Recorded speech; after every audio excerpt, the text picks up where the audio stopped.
नमस्कार, next 9 news देख रही हैं आप और मैं हूं आपके साथ प्रज्ञा सिंह।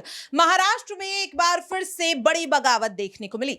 जिस तरह से अजीत पवार ने एनसीपी चीफ शरद पवार और अपने चाचा को बड़ा धोखा दे दिया और महाराष्ट्र के डिप्टी सीएम बन गए। लेकिन आपको बता दें कि दावा किया जा रहा है कि अजीत पवार का बीजेपी में शामिल होना यूं ही अचानक नहीं हुआ, बल्कि इसकी प्लानिंग पूरे 1 साल से चल रही थी। अजीत पवार को लेकर जिस तरह से एनसीपी लगातार दरकिनार कर रही थी, उन्हें जिम्मेदारियों से दूर कर रही थी, इससे काफी समय से अजीत पवार नाराज थे।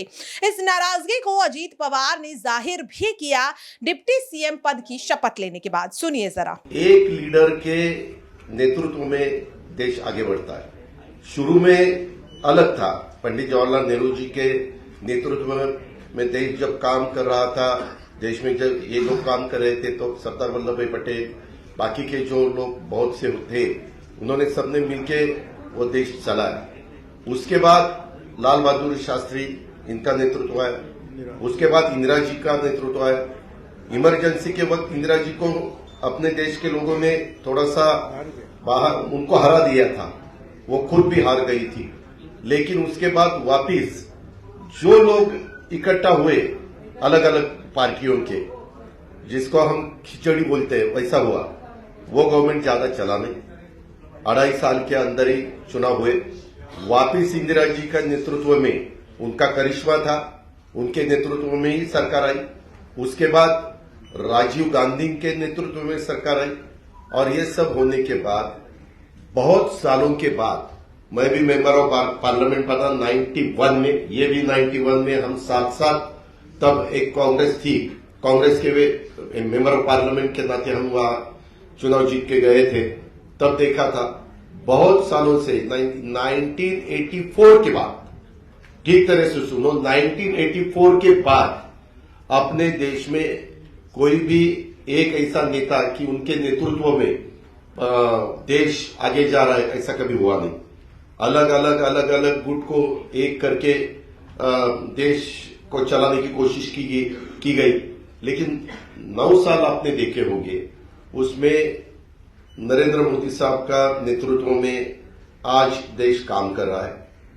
वो बाहर भी पॉपुलर है, यानी अब्रॉड, बाहर अगर कोई भी देश में जाते हैं अपने भारत की तरफ से, तो सब उनको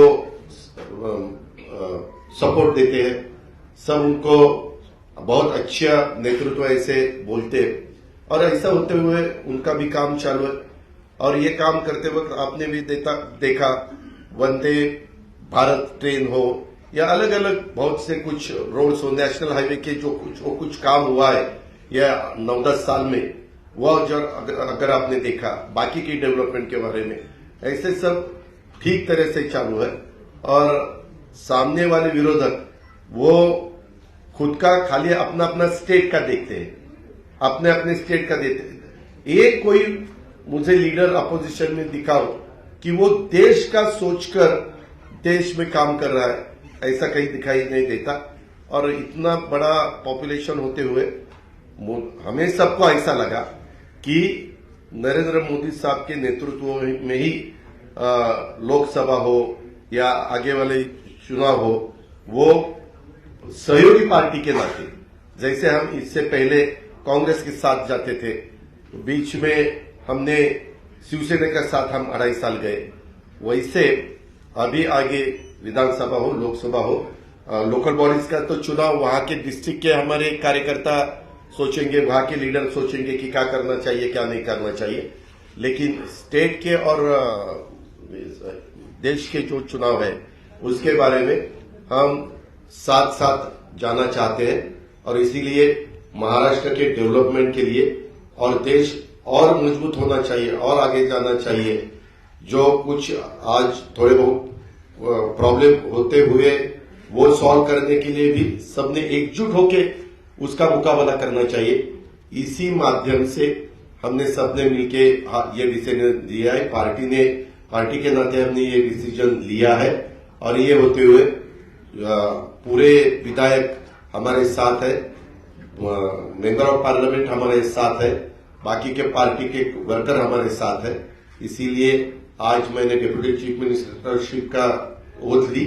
बाकी के हमारे सीनियर नेता और नया भी कुछ लोगों को हमने आज तक इस गवर्नमेंट में लेडी को प्रतिनिधित्व नहीं था, आगे शायद वो देंगे, लेकिन हमने वो भी सोचा और यंग जनरेशन को भी हमने कैबिनेट मिनिस्टर के नाते, जैसे पहले मुझे याद है भुजबल साहब के नेतृत्व में हमने जब 99 में चुनाव लड़ा था, तब हम यंग थे, मैं आर पाटिल, दिलीप वळसे पाटिल, जयंत पाटिल, हम सुनील तक्करे, हम सब यंग लोगों को मौका मिला था। अभी वैसा ही संजय बनसोड़े हो या अपना अदिति तटकरे हो या अनिल भाईदास पाटिल हो, ऐसे अलग अलग नए लोगों को भी हमने उसमें शामिल किया गया है। और उसमें ट्राइबल को भी प्रतिनिधित्व मिलना चाहिए, शेड्यूल कास्ट को भी प्रतिनिधित्व मिलना चाहिए, माइनॉरिटी को भी प्रतिनिधित्व मिलना चाहिए, लेडीज को भी प्रतिनिधित्व मिलना चाहिए। ऐसा सब सोचकर और ओबीसी को भी प्रतिनिधित्व ज्यादा मिलना चाहिए, ऐसा सब सोचकर हमने ये मिनिस्ट्री में मौका दिया है। और आगे भी जो हम जब बात सीएम साहब के साथ करेंगे, बाकी डीसीएम साहब साथ के करेंगे, बैठेंगे, तो बाकी के भी लोगों को और मौका देने की हमारी कोशिश। देखा आपने और सुना भी कि किस तरह से खुद अजीत पवार ने कहा कि वो एनसीपी से और अपने चाचा शरद पवार से इसलिए खुश नहीं थे क्योंकि उन्होंने महाविकास अघाड़ी का गठन कर दिया। कांग्रेस पार्टी से वो खुश नहीं थे और इसीलिए उन्होंने अब प्रधानमंत्री नरेंद्र मोदी के नेतृत्व को चुना। लेकिन क्या वाकई में ये सच्चाई है? क्योंकि जिस तरीके से हाल ही में AIMIM के प्रमुख असदुद्दीन ओवैसी ने यह दावा किया कि ये सारा खेल शरद पवार का ही है, वो पहले अजीत पवार को भेज रहे हैं और उसके बाद धीरे धीरे ये पूरी पार्टी ही बीजेपी में विलीन हो जाएगी, विलुप्त हो जाएगी। यानी कि एनसीपी और बीजेपी का यहां पर गठबंधन देखा जा सकता है।